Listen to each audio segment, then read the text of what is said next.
यह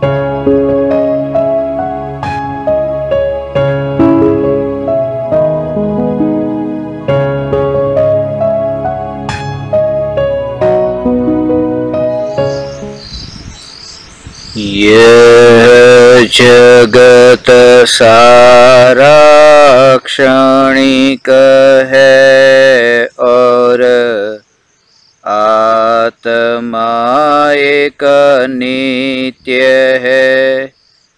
आत्मा का अनुभव बस एकमात्र नित्य है।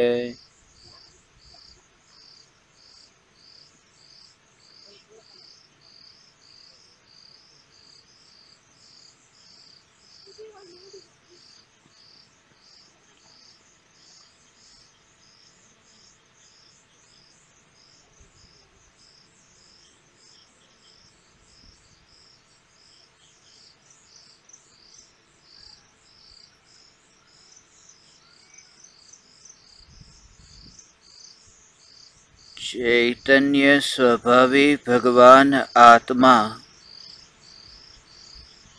अनादि अनंत शुद्ध चैतन्य मात्र है, ज्ञान मात्र है। मैं शुद्ध चैतन्य मात्र,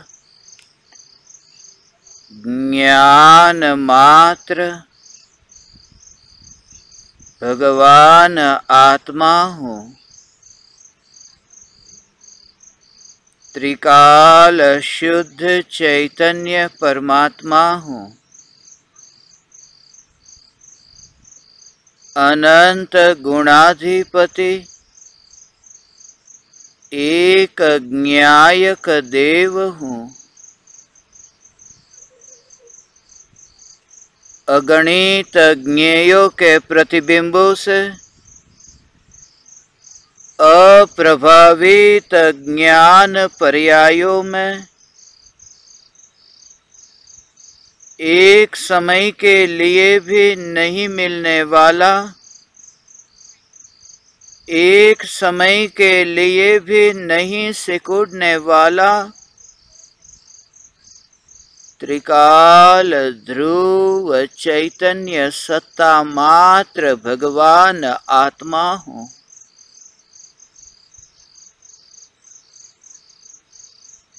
देह की क्रिया, वाणी की क्रिया और विकल्पों की क्रिया जो ज्ञान की निर्मल अवस्था में प्रतिबिंबित होती है, ऐसे समस्त परद्रव्य की क्रिया, प्रभाव की क्रिया ज्ञान में प्रतिबिंबित होकर भी ज्ञान में मिलती नहीं। और जहाँ उन परद्रव्य और प्रभावों की रुचि न हो, तो निरंतर बहती ज्ञान की धारा में ज्ञान सत्ता मात्र का दर्शन होता है। ज्ञानी का जीवन पूर्ण जीवन है। ज्ञानी अंश में जीवन नहीं जीता। ज्ञानी ने पूर्ण जीवन जाना है, पूर्ण जीवन भोगा है। भले ही एक समय की वर्तमान अवस्था में भोगा हो, फिर भी एक समय की वर्तमान अवस्था में खंड खंड रूप नहीं, अखंड ऐसा ध्रुव स्वरूप जिनकी दृष्टि में है। एक एक मोती को पकड़ करके नहीं, मोती की ओर दृष्टि किए बिना जो अखंड धागा है, उस अखंड धागे की पकड़, उस अखंड धागे की ऐसी सहज स्पर्शना ऐसी ही सहज स्पर्शना जब होती है तो मोती का विकल्प ही नहीं आता, और जहां मोती का विकल्प नहीं आता तो मोती से भी जो दूर है, ऐसे अत्यंत दूरवर्ती पदार्थों के विकल्प कैसे होंगे। अज्ञानी जन्म से लेकर के मृत्यु तक एक अंश में ही जीवन जीता है, पूर्ण जीवन की अनुभूति से वंचित रह जाता है। अनंत बार जीवन जिया मगर एक अंश को मुख्य करके, अनंत बार जीवन जिया वह भी परद्रव्य के अंश को मुख्य करके। ये मनुष्यपना है, वह एक अंश है। देव की जो अवस्था है वह भी एक अंश है। तिर्यंच और नारकी की अवस्था एक अंश है। हम जन्म से लेकर के मृत्यु तक उस अंश में ही जीवन जीते हैं। यही मानकर के जीवन जीते हैं कि मैं मनुष्य हूं। यहां से मृत्यु हुई और देव में जन्म हुआ। देव गति में जन्म होते ही वहां मानता है कि मैं देव हूं। और वह भी अवस्था किसकी? जड़ की अवस्था, परमाणुओं का। ये जो परिणमन जो अभी ये देह के रूप में दिखता है, जिस देह के अनंत परमाणुओं में, जिस देह के अंश में जिसने अपनी सत्ता न देखी, और उस नित्य ध्रुव सत्ता को, उस नित्य ध्रुव धागे को जिन्होंने अब ग्रहण किया, जिन्होंने अब पकड़ लिया, अब वह पर्याय अभेद निर्विकल्प हुई। ऐसी निर्विकल्प अनुभूति, पर्याय द्रव्य में अभेद निर्विकल्प हुई। एक समय में एक ही पर्याय है, और वह पर्याय तो ढली ज्ञायक देव में। उपयोग एक समय में एक है, और उपयोग तो ढला शुद्ध ज्ञायक देव में। उसी को तो शुद्ध उपयोग कहा, शुद्ध उपयोग कहा। ऐसा शुद्ध उपयोग पूर्ण रूप से द्रव्य में अभेद निर्विकल्प अनुभूति, खंड खंड रूप होकर नहीं, अखंड और पूर्ण अनुभूति। कुछ अंश बाकी रह जाए और कुछ अंश अनुभव में आए, ऐसा नहीं। सर्वांग अनुभूति, उसका भाव थोड़ा सूक्ष्म है। जैसे ये जीव के परमाणु है, और जीव के परमाणु पर तुमने बर्फी का टुकड़ा रखा। बर्फी का टुकड़ा जैसे ही जीभ पर आया तो बर्फी के टुकड़े का जो ऊपर का भाग है वह तो जीभ को नहीं छूता। हो सकता है बर्फी के टुकड़े के जो ऊपर के भाग में कोई नींबू की बूंद गिरी हो और वह भाग खट्टा हो गया हो। ऊपर का भाग बर्फी का वह खट्टा हो गया है, और नीचे का भाग जो जीभ को छू रहा है। यदि तुमसे कोई पूछे कि अनुभव कैसा हो रहा है, तुम कहोगे कि बर्फी का मिठास का अनुभव हो रहा है। वो बर्फी अभी पूरी तरह से मीठी नहीं, वहां पर खट्टापन भी है। दूसरी ओर देखो तो वहां खट्टी है। उसके पीछे कारण है, क्योंकि जीभ के जो परमाणु है और बर्फी के टुकड़े के जो परमाणु हैं, जहां अनुभव होता है और जिसका अनुभव होता है, ये दोनों पूर्ण रूप से अभेद होकर अनुभूति की घटना नहीं होती। ये जीभ के परमाणु नीचे से तो छुए बिना रह गए, बर्फी का टुकड़ा ऊपर से तो जीभ को छुए बिना रह गया। जीभ का नीचे का भाग है वो ऊपर बर्फी को छूता नहीं, बर्फी का ऊपर का भाग है वह जीभ के परमाणु को छूता नहीं।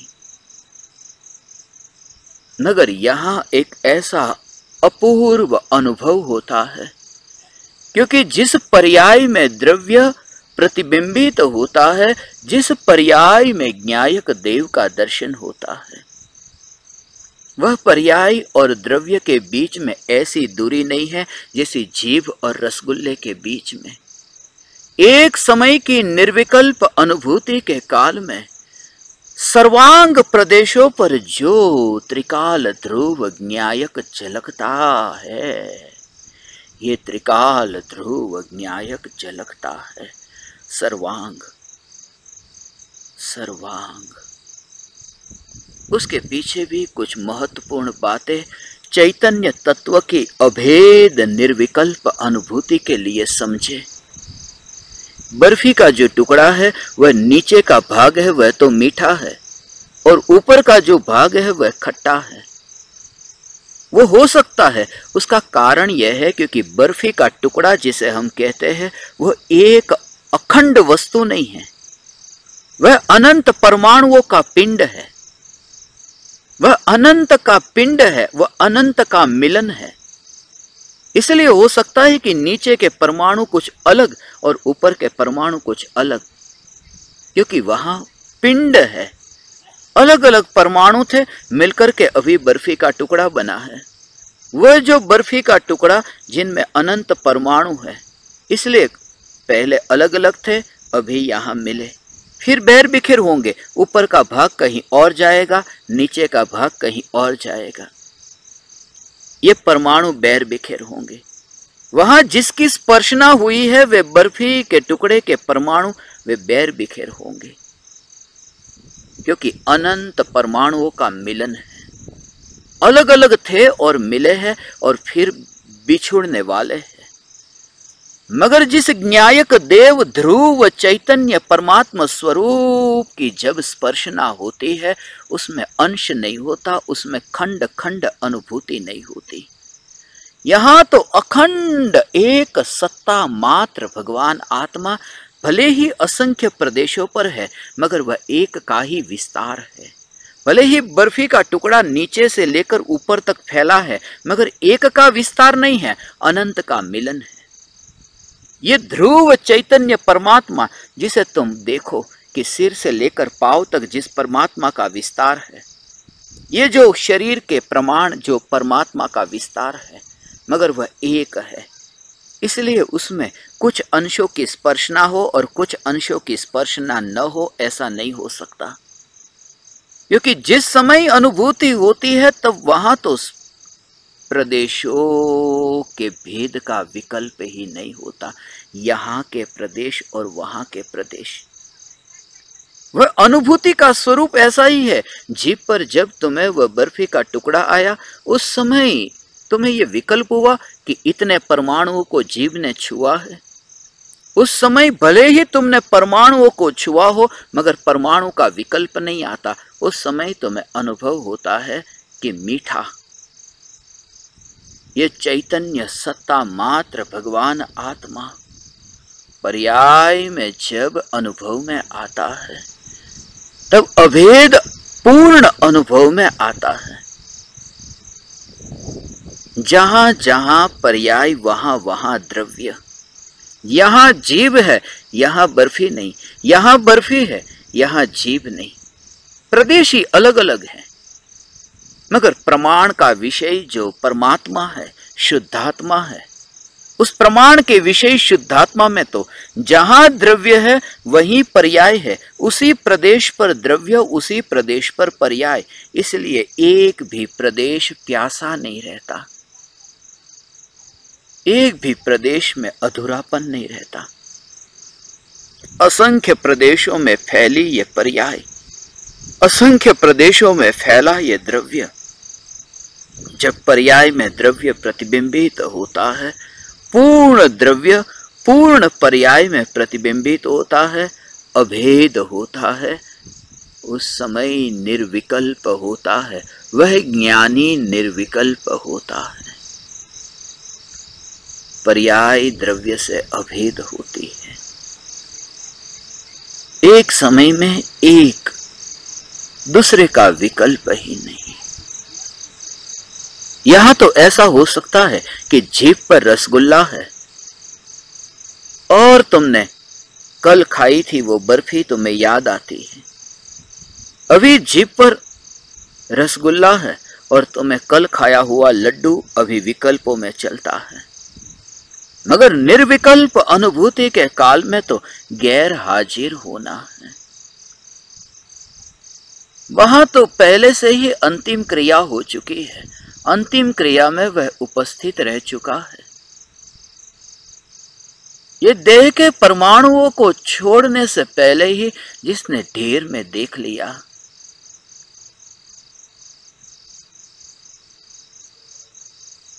फिर उन परमाणुओं के साथ में क्या होता है उसका हिसाब वह नहीं लगाता, उसकी गिनती के चक्कर में वह नहीं पड़ता, क्योंकि पूर्ण द्रव्य पाया पर्याय ऐसी अभेद निर्विकल्प हुई कि अब वह भटकती नहीं, अब वह पर्याय भटकती नहीं, अब वह पर्याय खोती नहीं। पर्याय खोती नहीं, बहुत सूक्ष्म है, एक समय का अंश है पर्याय, और द्रव्य है विराट त्रिकाल, मगर एक समय का अंश जो द्रव्य के संग में अभेद हुआ है, अब वह खोता नहीं, अब वह भटकता नहीं, वह अंश अब परिभ्रमण करता नहीं, कोई संभावना नहीं। सुई कितनी छोटी होती है, मगर जो छोटी सी सुई धागे में पिरोई, ऐसा जो धागे के संग में यदि सुई है तो वह सुई खोती नहीं है। धागा है बहुत विराट और अखंड, और सुई है बहुत छोटी, वह खोती नहीं है। जिस समय निर्विकल्प अनुभूति होती है तब अभेद निर्विकल्प अनुभूति के काल में अनंत परमाणु तो होते हैं, तुम रोकते नहीं, सांसें चलती रहती हैं, खून देह में दौड़ता रहता है।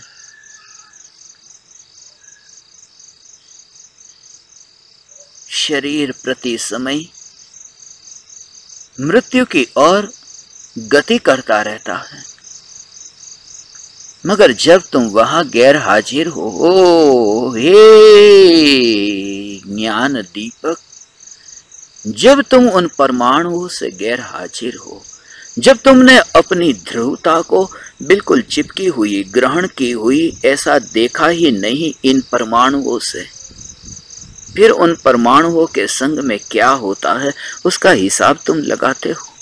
जिस वस्त्र को तुमने उतार दिया है, उस वस्त्र को उतारने के बाद में वह वस्त्र सड़क पर पड़ा हो, वह वस्त्र वन में पड़ा हो, बहुत बार ऐसा तुमने देखा होगा न, पुराने फटे पुराने ऐसे जो कपड़े जो तुमने अपने घर में से बाहर फेंक दिए, कोई कुत्ता आया और उस कपड़े को अपने मुंह में लेकर के गया, तुम्हें कैसा लगता है? तुम उसका हिसाब लगाते हो कि वह कहां लेकर जाता है, वह उस वस्त्र के साथ क्या करता है? तुम्हें तो पता ही नहीं। तुमने तो वस्त्र को घर से बाहर फेंका और फिर घर में आ गए। फिर कुत्ता उस वस्त्र के साथ क्या करता है उसका तो तुम्हें पता ही नहीं कि कुत्ता भी वहां आया। मैं ये नहीं कहता कि ये शरीर के परमाणु, इस शरीर के परमाणु को तुम फेंको। मैं ये नहीं कहता कि इस वस्त्र को तुम फेंक दो। मैं तो ये कहता हूं कि ध्रुव चैतन्य सत्ता को देह के परमाणुओं में जब तुमने फैलता हुआ न देखा और ध्रुव ध्रुव ध्रुव ऐसी चैतन्य सत्ता का तत्व विचार चलता रहा कि उस तत्व विचार में भगवान आत्मा अंतर्मुख ऐसी दृष्टि हुई कि अब परमाणु का विचार जो पहले चलता था न, वो विचार नहीं चलता। बहुत बार ऐसा होगा, जब तुम तत्व विचार करोगे तब तुम्हारा ध्यान वहां नहीं जाएगा। बहुत सी बातें ऐसी होगी जो छूट जाएगी, मगर तुम्हें यह जागृति रहे तुमने गवाया कुछ भी नहीं, कुछ भी नहीं लूटा है। कुछ छूट तो जाएगा। और यह प्रयोग यदि तुम करोगे तो तुम्हें एहसास होगा। यदि तुम भोजन पर बैठे हो और वहां पर तुमने अपने हाथ में रोटी ली रोटी अपने मुंह में डालते समय तुम्हारे अंतर में यह तत्व विचार और भेद विज्ञान चल रहा है। और भी लोग वहां पर कुर्सी पर बैठे हैं जो चर्चा कर रहे हैं। बहुत बार ऐसा होगा कि तुमसे बहुत कुछ कहा गया हो, उनके बीच में बहुत सी बातें हुई हो, तुम्हें पता ही नहीं हो, तुम्हारा ध्यान ही वहां न गया। ऐसी बहुत सी घटना होगी कि कोई घर में आया और बाहर चला गया, पता ही न चला। तुम चिंतन की धारा में ऐसे मस्त थे, इसी को तो मैं साहस कहता हूं। ये तैयारी रखना, अंदर से तुम्हारे भीतर इतनी दृढ़ता हो कि चैतन्य तत्व विचार के काल में यदि ये अनंत परमाणु बैर बिखेर हो तो मंजूर है, क्योंकि उस चैतन्य तत्व विचार की यात्रा से ही तो निर्विकल्प अनुभूति तक पहुंचेंगे। और फिक्र मत करना कि अरे ये देह छूट गया, ये देह छूट गया तो फिर इस जीवन में तो बहुत पाप किए, इस जीवन में तो इतने बुरे व्यसनों का सेवन किया, इस जीवन में तो मैंने इतने पाप किए, आयुष्य का बंध हो गया, मर करके मैं कहां जाऊंगा। और आप कहते हो चैतन्य तत्व विचार करते समय बाहर में तुम्हारा ध्यान न जाए और देह छूट जाए तो भले छूट जाए, ये शरीर के अनंत परमाणु बैर बिखेर हो जाए तो हो जाए, और बैर बिखेर का भाव तुम समझो। ये शरीर के परमाणु बैर बिखेर हो जाए तो हो जाए, मगर बैर बिखेर होने से मैं बैर बिखेर नहीं होता, मैं तैयार हूं। देह के परमाणुओं के बैर बिखेर होने पर भी मैं तैयार हूं उस स्थिति का स्वीकार करने के लिए। यह साहस है। मरने के बाद में मैं कहां जाऊंगा, मगर जिसके भीतर में यह चैतन्य तत्व विचार है और निर्विकल्प अनुभूति से वह वंचित रह गया। वो शिकायत करता कि अरे अगले भव में कहां जन्म होगा, क्योंकि आयुष्य का बंध हो गया था, पाप मैंने इतने किए। बुढ़ापे में यह चैतन्य की पुकार सुनने को मिली, उसमें ही चैतन्य का विचार चला, उसमें मेरा ध्यान देह की ओर न गया और सांप ने मुझे डंस लिया, मृत्यु हो गई। मगर मैं चैतन्य तत्व विचार में मस्त था। अगले भव में जानवर में जन्म हुआ। तुम्हें पता है जो चिड़िया सम्यक दर्शन पाती है वो कैसे पाती है? इस भव में तो कुछ भी नहीं किया ना, कोई भी गुरु की पुकार नहीं सुनी, और ये पेड़ की टहनी पर बैठी हुई चिड़िया रात्रि के घने अंधकार में,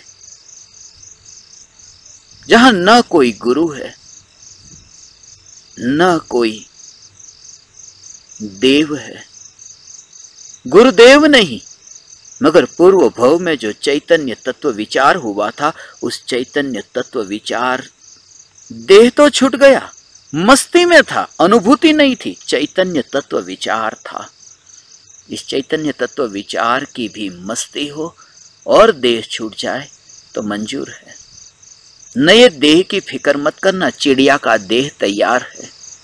7 तत्व के नाम उसको याद नहीं, 7 तत्व के नाम का पता नहीं, नाम का पता नहीं है उसे, आश्रव बंध ऐसा पता नहीं है।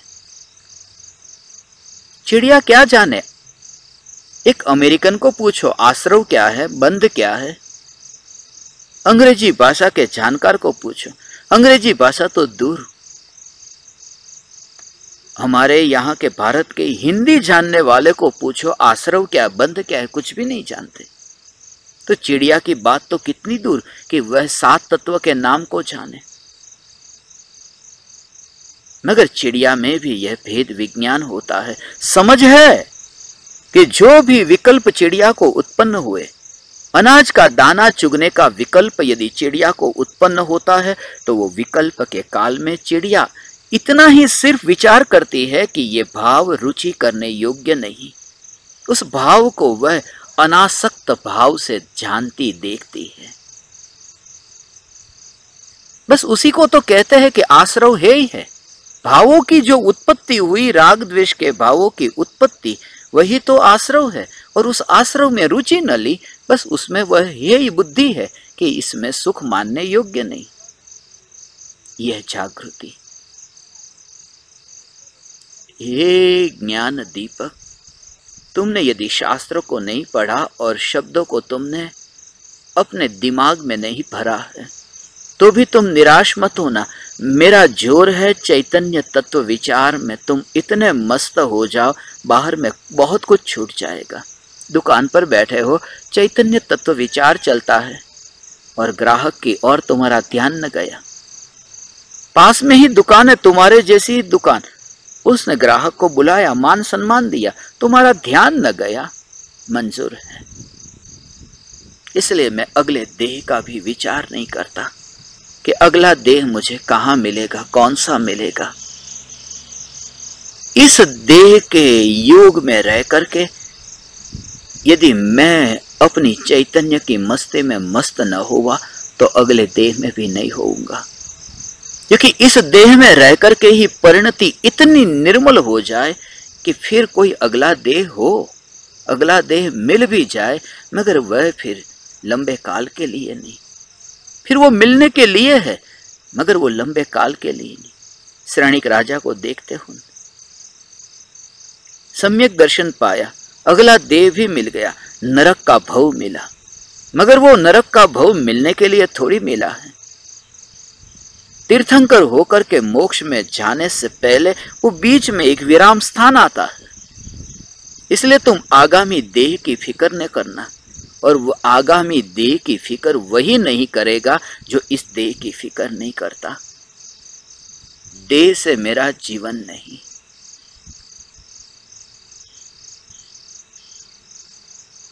वरना मुनिराज वन में एकांत में आत्मा के ध्यान में कैसे लीन हो। जिस समय मुनि धर्म अंगीकार किया, वापिस गृहस्थ दशा में, घर में तो वापिस पैर रखना नहीं है। इतना लंबा आयुष्य,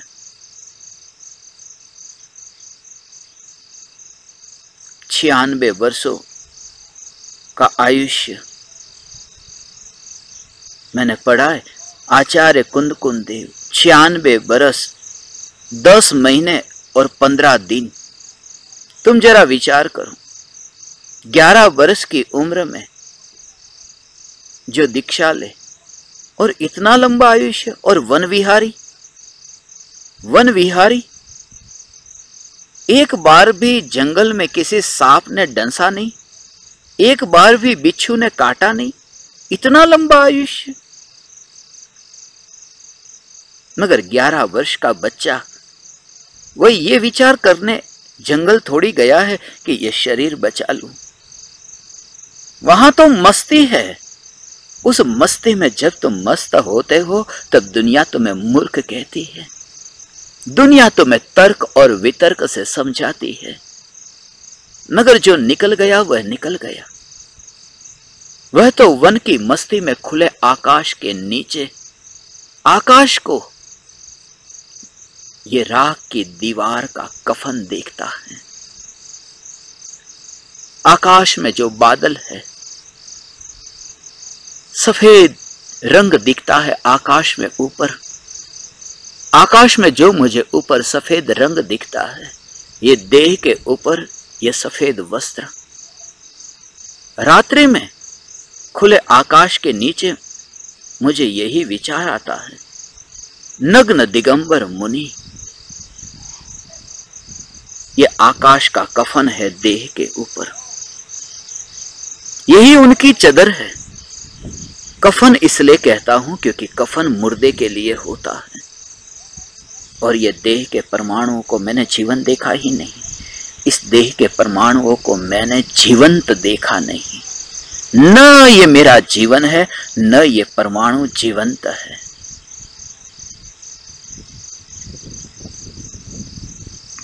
इसलिए इन परमाणुओं को जब तुम परिणमित होता हुआ देखो, तुम्हें यह जागृति रहे, मेरा इसमें कोई हाथ नहीं है। ये बोलना जो होता है, उस बोलने में मेरा कोई हाथ नहीं, मैं मात्र ज्ञाता हूं। ये पक्षियों की पुकार सुनते हो, ये जीव जंतुओं की पुकार सुनते हो, ये आवाज तो निकलती है, ये पशुओं की पुकार सुनते हो, मगर ये पशुओं की पुकार और ये राख की दीवार से निकलने वाली ये पुकार, बस यहां एक कोलाहल हो रहा है और उस कोलाहल में एकत्व करना ये महामिथ्यात्व है। इसलिए देह की क्रिया होती है। एक साथ में मोर भी गीत गाता है, कौवा भी चिल्लाता है,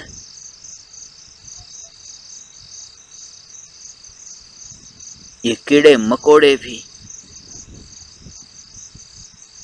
कुछ न कुछ कहना चाहते हैं। ऐसे ही ये शरीर के परमाणुओं को टकराते हुए देखना। मैं यहां नहीं।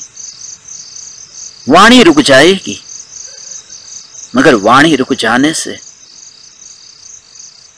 मेरा जानना थोड़ी रुक जाएगा। मैं त्रिकाल ध्रुव चैतन्य परमात्मा, ये ज्ञान दीपक, ये प्रयोग शरीर के परमाणुओं को तुम मुर्दे की भांति देखो और इसे देखो, यही कफन है। कुछ परमाणु पहले से ही यहां मौजूद थे, कुछ परमाणु यहां आए, मगर परमाणु इन परमाणुओं के संग में नहीं आए। जो परमाणु पहले से ही यहां थे, पेड़ के परमाणु थे, पहाड़ के परमाणु थे, ये पत्थर के परमाणु, उन परमाणुओं के साथ में तुम निरीक्षण करो। यही परमाणु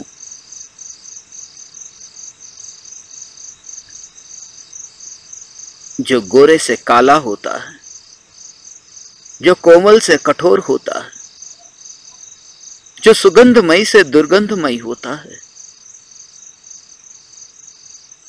जो बैर बिखेर होता है और फिर कहीं और जाकर के फिर मिलन जिसका होता है, क्या ये परमाणु मैं?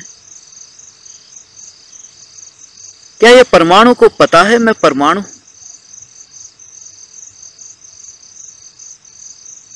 रोटी खाते खाते तुम अटक जाओगे। तैयार रहना। वह भोजन यदि भले ही फिर तुम्हारा वह भोजन आधे घंटे के बदले में 1 घंटे का हो जाए, मंजूर है। मैं जब कहता हूं कि देह छूट जाए तो भी मंजूर है, तो फिर और क्या बाकी रहा? चैतन्य तत्व विचार, ये चैतन्य तत्व विचार की मस्ती ऐसी हो कि तुम भाव से भीग करके इसे यदि अंतर से यदि तुम ये करो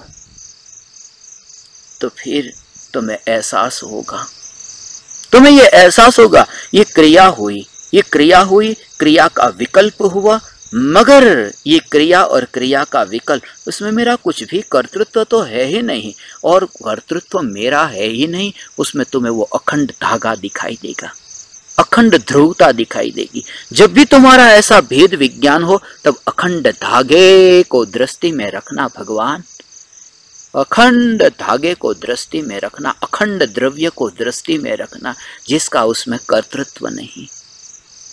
क्योंकि जो खुद परिणमित नहीं होता और दूसरे को परिणमित नहीं करता, ये भेद करना, ज्ञान में भेद जानना, भेद जानना ज्ञान में। भले ही वो क्रिया एक समय में होती हो, रोटी को उठाने का विकल्प आया और ये हाथ ऐसे ही हिला, हाथ तो मेरा है नहीं, फिर ये हाथ क्यों हिलता है? जब मैं हाथ को हिलाना चाहता हूं तब हाथ हिलता है। ये रोटी को मैंने उठाया, लगता तो ऐसा ही है, मगर उस समय तुम निरीक्षण करो, किसको दृष्टि में रख करके? उस अखंड धागे को, अखंड ध्रुवता को। अभी जो तुम भेद ज्ञान करना चाहते हो वो मैं मनुष्य हूं, मैं मनुष्य हूं, और ये रोटी को मैंने नहीं उठाया तो किसने उठाया।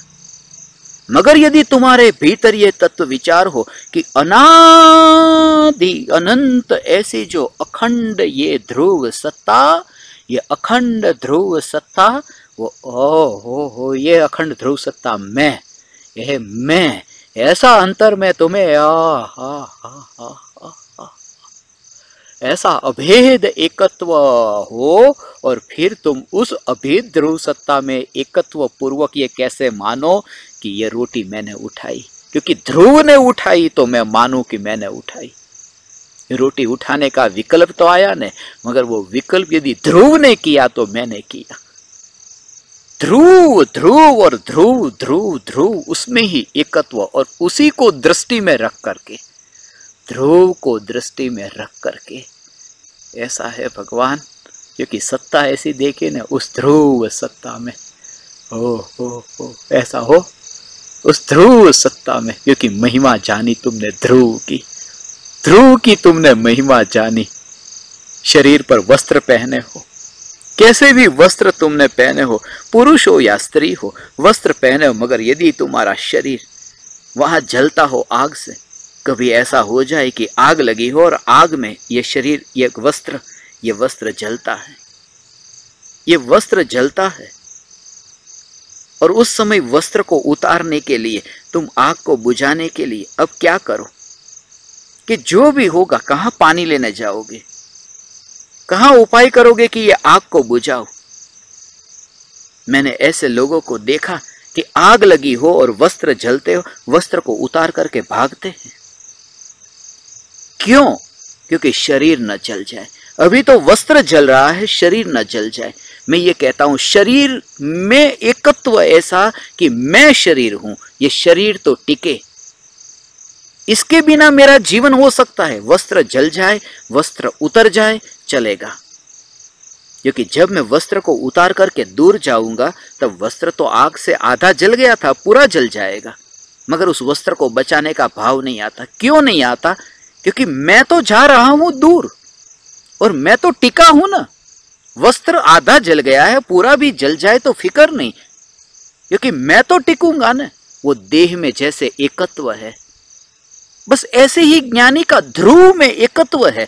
फिर पेट में जलन होती हो, भूखा प्यासा, एसिडिटी होती है, जब जलन होती है तब ऐसे जलन, वो अग्नि ऐसी लगती है, मगर वो पहले से ही वस्त्र को उतार चुका है। जब निर्विकल्प अनुभूति हुई, उस निर्विकल्प अनुभूति के काल में वह दिगंबर हो चुका है। भगवान आत्मा ये निर्विकल्प अनुभूति के काल में ऐसी ये दिगंबर दशा प्रकट हो गई। निर्विकल्प अनुभूति के काल में हे ज्ञान दीपक, ध्रुव का लक्ष्य, ये लक्ष्य हो ध्रुव का, दृष्टि हो ध्रुव पर, और देह के परमाणु से जीवन नहीं। वो अखंड धागे को देखा कि मोती के गिरने से अब जीवन कैसे, धागा तो नहीं टूटता दे। ऐसा अखंड में ज्ञायक देव, ये ज्ञायक देव मैं हूं भगवान। प्रति समय ये जागृति, फिर न मैं घर में हूं, न मैं जंगल में हूं, न मैं मनुष्य की संगति में हूं, न मैं पशुओं की संगति में हूं। क्योंकि ध्रुव, वो मैं कहते ही वो ध्रुव, ये ध्रुव को संगति कहा। अकर्ता भाव ऐसा रहता है, इसलिए तो मुनि आहार के लिए निकलते हैं। आहार के लिए हाथ की क्रिया होती है, आहार लेते हैं, पैरों की क्रिया है, विहार करते हैं, ये क्रिया होती है, विकल्प आते हैं। मगर जिसने ये जाना कि ध्रुव ज्ञायक देव वर्तमान की हो, एक समय की वर्तमान की ज्ञान की अवस्था में त्रिकाली ध्रुव ज्ञायक देव जब ज्ञान में प्रतिबिंबित हुआ, भावना थी बहुत पहले की, वो ऐसा अंदर में बहुत सूक्ष्म रहस्य है। ये विरले को समझ में आएगा भगवान। ये निर्विकल्प अनुभूति, जैसे 4 बजे निर्विकल्प अनुभूति हुई, तो 4 बजे निर्विकल्प अनुभूति के काल में अब अनुभूति करने का विकल्प कब था? विकल्प था, 1 बजे विकल्प था, 2 बजे भी विकल्प था। तुम्हें भी विकल्प है ना कि मुझे आत्मा की अनुभूति करनी है, मुझे आत्मा का दर्शन करना है, मुझे आत्मा को जानना है। ये विकल्प था।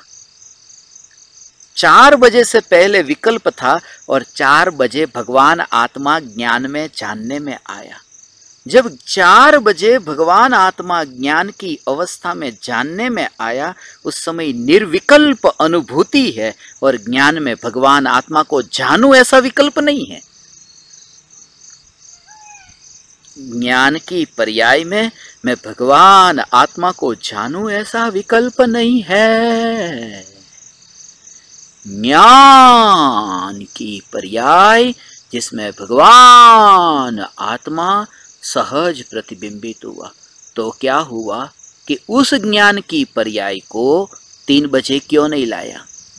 जो भगवान आत्मा को जानने रूप परिणमित होने वाली ज्ञान की पर्याय जो 4 बजे हुई, वो 4 बजे की ज्ञान की पर्याय को 3 बजे क्यों नहीं लाया? ज्ञान की पर्याय हो जो भगवान आत्मा को जानने वाली, भगवान आत्मा को जानने वाली ज्ञान की पर्याय को 3 बजे क्यों नहीं लाया? अरे 4 बजे से एक समय पहले क्यों नहीं लाया? तो जब ये भगवान आत्मा बिना विकल्प का ज्ञान की पर्याय में 4 बजे जानने में आता है, तो ज्ञान की पर्याय का कर्तृत्व मिट जाता है। ये ज्ञान की पर्याय को करने वाला हूं ऐसी मान्यता मिट जाती है। मैं करने वाला ऐसी मान्यता मिट जाती है। अरे ज्ञान की पर्याय के परिणमन को मैं करने वाला नहीं हो, क्योंकि 4 बजे जो ज्ञान की पर्याय प्रकट हुई है, वो पर्याय पहले क्यों नहीं लाया? ज्ञान की पर्याय के परिणमन का कर्ता नहीं, 4 बजे भगवान आत्मा अनुभव में आया कि ज्ञान की पर्याय के परिणमन का कर्ता नहीं, और भगवान आत्मा जानने में आया है। अब तुम विचार करो, अब जब तुम 5 बजे अब फिर भोजन करने बैठोगे, तो भोजन करने जब बैठो और भोजन करने का विकल्प आए, तुम हाथ को उठाओ, फिर भोजन करने के विकल्प हो, उस समय तुम कर्ता कैसे मान सकते हो कि शरीर की क्रिया मैं करता हूं, या फिर भोजन करने का विकल्प जो आया वो मैंने लाया? कब से इंतजार कर रहा था कि अभी भाव नहीं करना है, मगर रहा नहीं गया, इसलिए अब मैं भाव करता हूं कि लाओ भोजन कर लूं। सम्यक दृष्टि की मान्यता में ये माना ही नहीं जा सकता कि ये भाव और ये देह की क्रिया, इसमें कहीं पर भी मेरा कर्तृत्व है। हे ज्ञान दीपक, ऐसा भेद विज्ञान, ये भेद विज्ञान, क्योंकि आज का दिन तो अभेद होने का दिन है।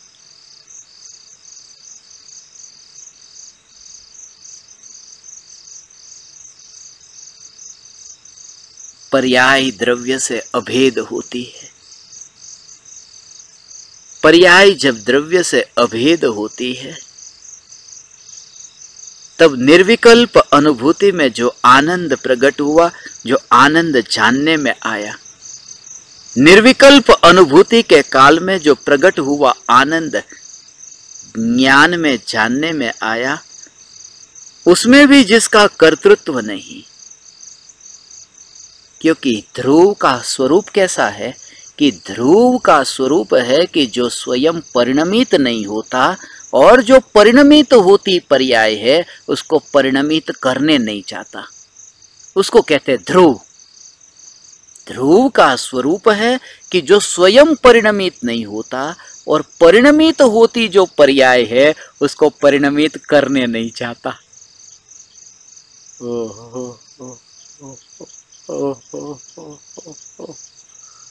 इसको कहते हैं ध्रुव। उसमें कुछ भी नहीं करता, वो सत्ता मात्र है, सत्ता मात्र है। इसलिए कहा कि निर्विकल्प अनुभूति जब पर्याय में प्रकट होती है, पर्याय में प्रकट होती है, तो ध्रुव के आश्रय से होती है। ये कहते हैं वास्तव में तो पर्याय अपनी योग्यता से प्रकट होती है। ध्रुव का आश्रय है, मगर ध्रुव का आश्रय है, वो ध्रुव को तो पता भी नहीं है पर्याय ने मेरा आश्रय लिया। ध्रुव तो उसे ही कहते हैं कि जो सदैव निर्विकल्प है। ये निर्विकल्प है। आश्रय लिए बिना, जो पर्याय द्रव्य का आश्रय लिए बिना जीवन जी सकती है, पर्याय का आश्रय। डायोजनीस एक फकीर हुआ न, रईस घराने से था। जब वो गृहस्थ घर में रहता था, बहुत धनवान था, और धनवान था और फकीर हो गया। जितना जितना उसके पास बाहर में धन बढ़ता जाता था, भीतर की निर्धनता का एहसास उसको होने लगता। उसने सब कुछ छोड़ दिया, कपड़े भी नहीं पहनता था, एक भिक्षा पात्र अपने पास में रखता था। और जब वो फकीर हुआ तब उसके साथ उसे नौकर को लेकर के गया था, क्योंकि आज तक कभी उसने अपना खुद का काम खुद नहीं किया था। अब रात का समय हो तो बिस्तर बिछाना हो, कौन बिछा दे? तो फकीर होने के बाद में वो किसी एक नौकर को लेकर गया। बर्तन वगैरह साफ करना हो, कौन साफ करे? छोटा मोटा उसका काम कौन करेगा? नौकर को लेके गया। एक दिन ऐसा हुआ कि नौकर भग गया। नौकर को संभालना बहुत मुश्किल है। नौकर चला गया, क्योंकि नौकर को कोई भय नहीं था, वैसे भी कुछ मिलता नहीं था डायोजनीस से। मजबूरी में, पुराना कोई रिश्ता था कि मजबूरी में वहां रहता था। और आज का जमाना होता तो पुलिस थाने में जाकर कोई रिपोर्ट भी दर्ज कराते कि वो भग गया, उसने वचन दिया था।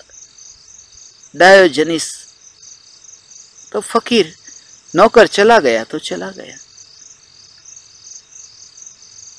मगर उसने उस रात विचार किया कि जो नौकर चला गया, वो नौकर जब मालिक के बिना, सेठ के बिना वह नौकर रह सकता है, जीवन जी सकता है,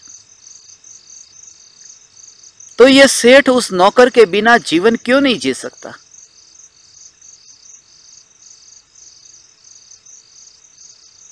यदि मैं उस नौकर का गुलाम हुआ, नौकर तो जीवन जिएगा, मगर मैं यदि नौकर पर गुलाम हुआ तो मैं नौकर का भी नौकर हुआ, मैं दास का भी दास हुआ, मैं दासानुदास हुआ।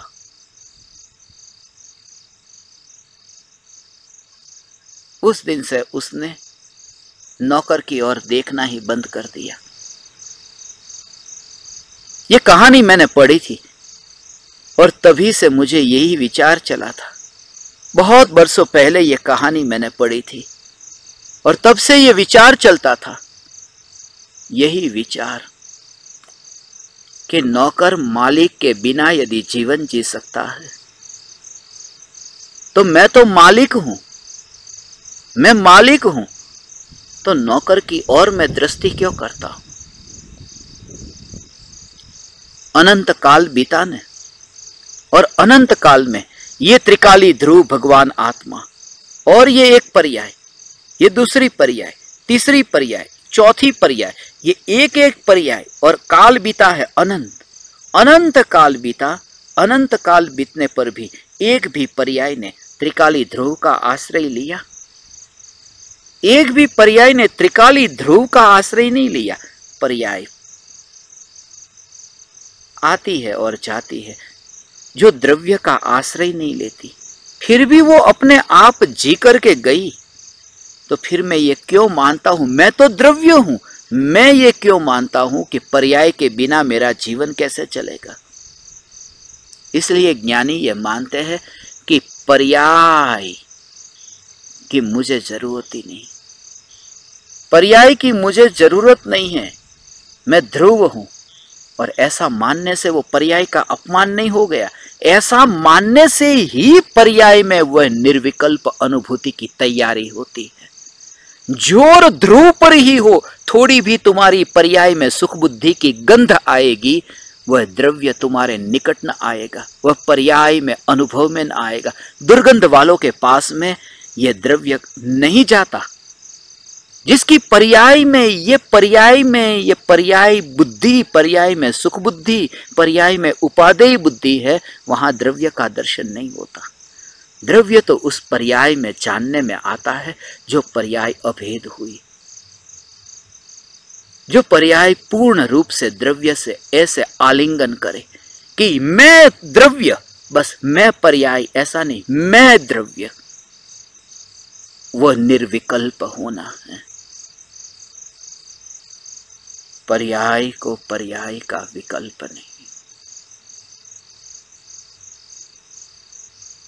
पर्याय को पर्याय का विकल्प नहीं, ऐसा नहीं, पर्याय को द्रव्य का भी विकल्प नहीं। क्यों? क्योंकि पाया, जहां पाया वहां विकल्प कैसा? उसका विकल्प ही नहीं आता। जो प्राप्ति है, प्राप्ति का विकल्प नहीं आता। तुम जरा विचार करो, जिस घर में तुम रहते हो, उस घर को पाने के लिए तुमने कितने विकल्प किए थे? कब मैं थोड़ा थोड़ा धन बचा करके इतना बड़ा मकान खरीद लूं? तुमने कितना विचार किया, कितनी तैयारी की थी, और अब तुमने वह घर खरीद लिया। अब तुम उस घर में रहते हो, तुम्हें घर पूरे दिन भर कितनी बार घर का विकल्प आता है। जिस गाड़ी को खरीदने के लिए तुमने इतनी मेहनत की थी, इतना पसीना गिराया था कि ऐसी गाड़ी मैं खरीदूं कि जहां एयर कंडीशन हो।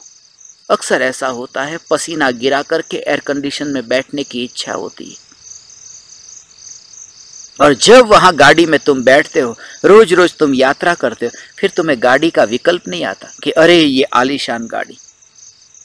रोज तुम दफ्तर जाते हो, ऑफिस जाते हो, बस सीधे ही जाकर बैठ जाते हो, अरे ये आलीशान गाड़ी रोज का हो गया। पाया ने, जब तुम पा लेते हो उसका विकल्प नहीं रहता। और ये तो परद्रव्य की बात हुई। जिस पर्याय में त्रिकाली ध्रुव न्यायक प्रतिबिंबित हुआ, ये पर्याय ने पाया, फिर विकल्प कैसे कि ये द्रव्य? वहां तो अनुभूति है, वहां तो शांति है, वहां निराकुलता है, वहां तो अभेद निर्विकल्प है। इसे सहज कहा, इसे सहज कहा। इसलिए जब तुम गाड़ी में बैठते हो तब तुम सहज जैसे बैठ जाते हो, पाया है। और उस समय फिर कितनी निश्चिंता है। बाहर का सब दृश्य तुम देखते हो,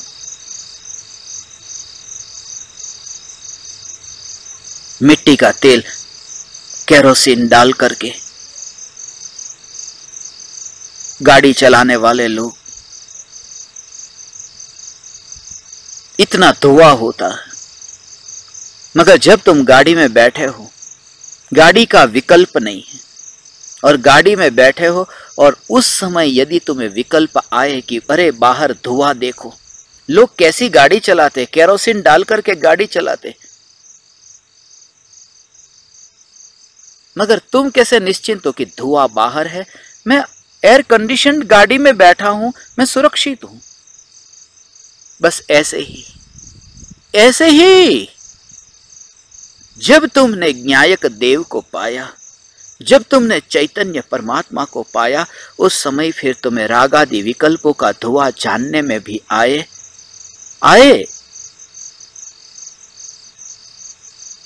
रागादि विकल्पों का धुआं।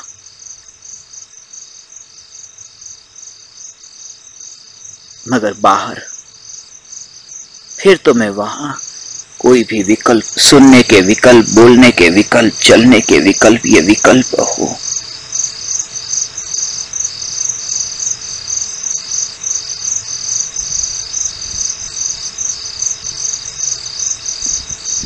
इन्हें कुछ भी बोध नहीं। कितनी ही बार हमने ये अवसर गवाया था।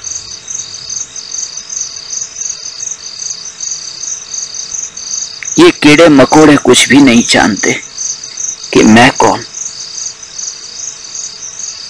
इन्हें कुछ भी पता नहीं।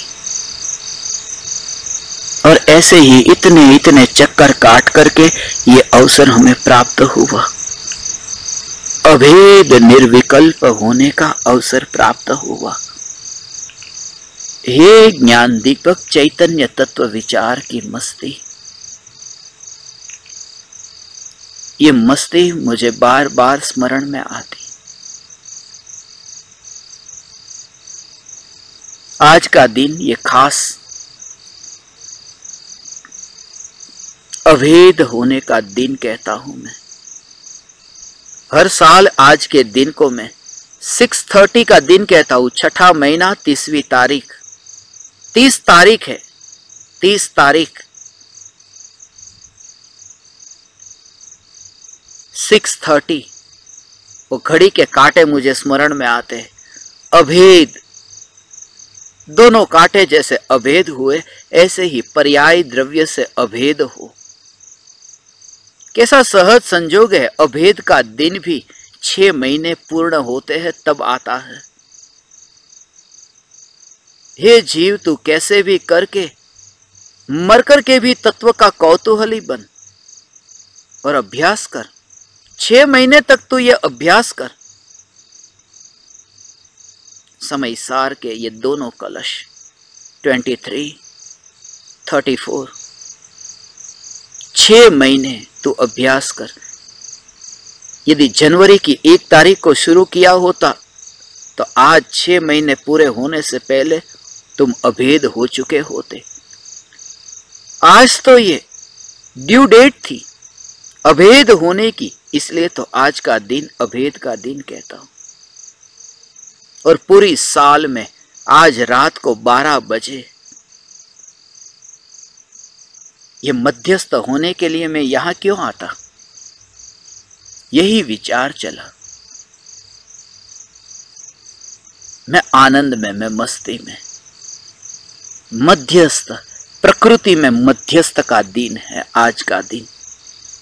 रात्रि में 12 बजे 6 महीने पूरे हुए, अभी 6 महीने और बाकी बचे। रात्रि में 12 बजे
भावना पाता हूं।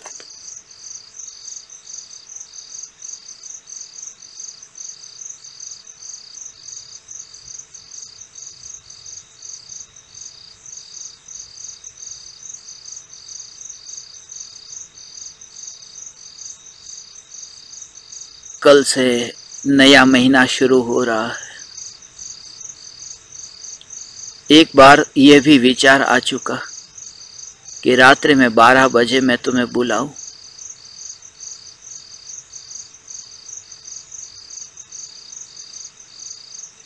ऐसे साधक की खोज में हूं, ऐसे मुनि की खोज में हूं, ऐसे साधु पुरुष की खोज में हूं।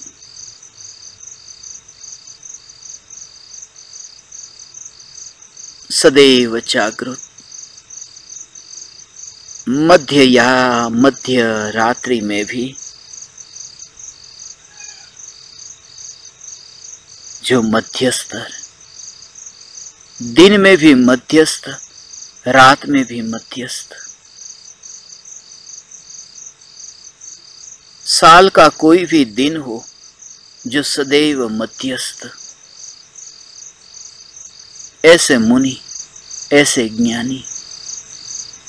मगर जब भी मैं मध्यस्थ कहता हूं तो मैं मध्यस्थ नहीं हूं। जो भी कहा जाए कि हे ज्ञान दीपक तुम मध्यस्थ, नहीं, मैं मध्यस्थ नहीं हूं। मैं मध्य हूं, मगर मध्यस्थ नहीं हूं। मध्यस्थ है वो पर्याय है, वो स्थित होती है मध्य में। और यदि गहराई में तुमसे कहूं, यहां कोई आदि नहीं, कोई अंत नहीं, तो फिर मध्य आया कहां से? इसलिए कहता हूं ध्रुव ज्ञायक देव। जब मैं ध्रुवस्थ भी नहीं हूं तो मध्यस्थ कैसे हो सकता हूं? मैं ध्रुव ज्ञायक देव। उस स्वरूप की पकड़ हृदय, पकड़ यदि स्वरूप की बनी रहे तो बस तुम निर्विकल्प होगे। विकल्प आए कि तुरंत ही ध्रुव, विकल्प आए कि ध्रुव। जैसे बच्चा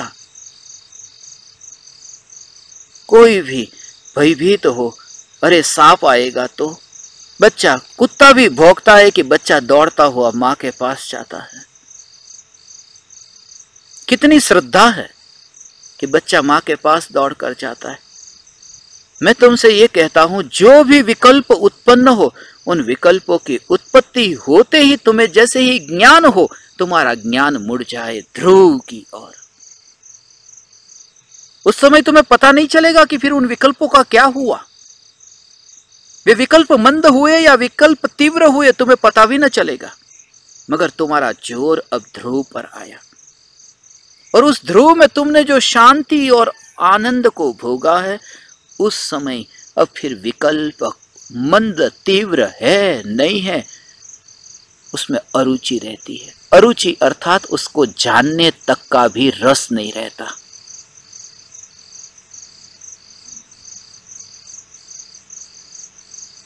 हे ज्ञान दीपक, चैतन्य तत्व की ऐसे निर्विकल्प अनुभूति हो कि न मध्यस्थ न मध्य, मैं ध्रुव ज्ञायक देव। पर्याय अभेद हो, मगर पर्याय तो अभी अभी अभेद हुई। पर्याय तो अभी अभी द्रव्य से अभेद हुई, मगर द्रव्य तो यह है जो अनंत गुणों का अभेद एक। द्रव्य तो अनादि से अभेद है, पर्याय तो अभी द्रव्य से अभेद हुई। और पर्याय तो द्रव्य से अभेद होकर भी पर्याय ने तो अपना पर्याय का स्वरूप छोड़ा नहीं। द्रव्य अनादि अनंत अभेद है, इसलिए तो निर्विकल्प अनुभूति छूटने पर भी, पर्याय में निर्विकल्प अनुभूति छूटने पर भी, भेद का विकल्प उत्पन्न होते ही, भेद का विकल्प उत्पन्न होने पर भी वो अभेद, पर्याय में तो पर का ज्ञान हो रहा है। मोर पीछे है, कमंडल है, मुनिराज मध्य रात्रि में है। कैसी दशा होगी भगवान, कैसी दशा।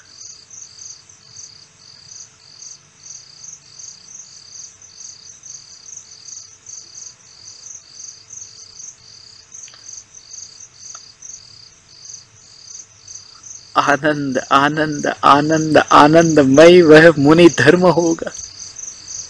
इसलिए तो कहता हूं कि मुनि को देख करके तुम मत देखना, अरे इनका क्या होगा। मुनि के दर्शन करने वन में जाओ, दर्शन करो, अरे ये मुनि का क्या होगा, हम तो अभी घर की ओर जा रहे, ये मुनि कल यहाँ मिलेंगे या नहीं मिलेंगे, क्या होगा, मुनि का क्या होगा।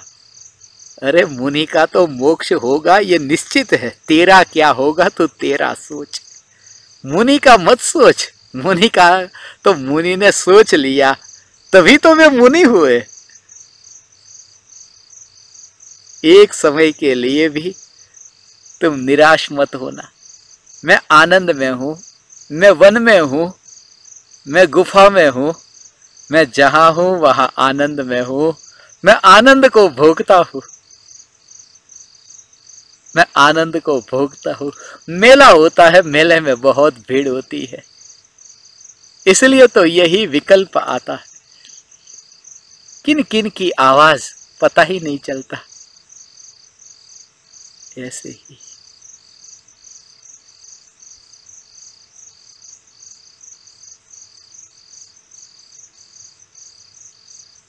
मौन,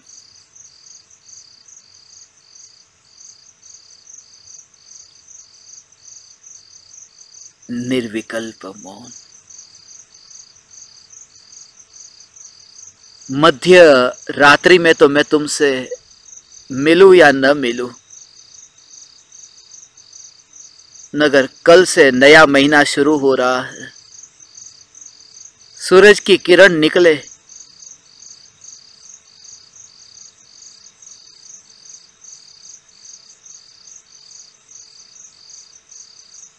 सातवां महीना शुरू हो रहा है। हम वैसे 7:42 को सत्संग के लिए मिलते हैं।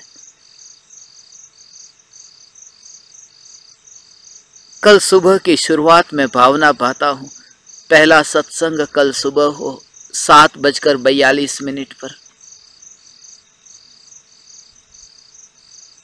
भावना भाता हूं 7:42 को सुबह मिले।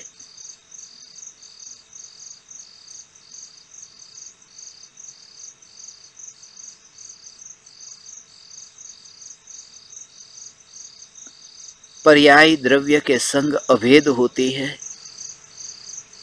द्रव्य का साथ एक समय के लिए भी नहीं छोड़ती है। पूर्ण रूप से समर्पित यह पर्याय, अभेद निर्विकल्प,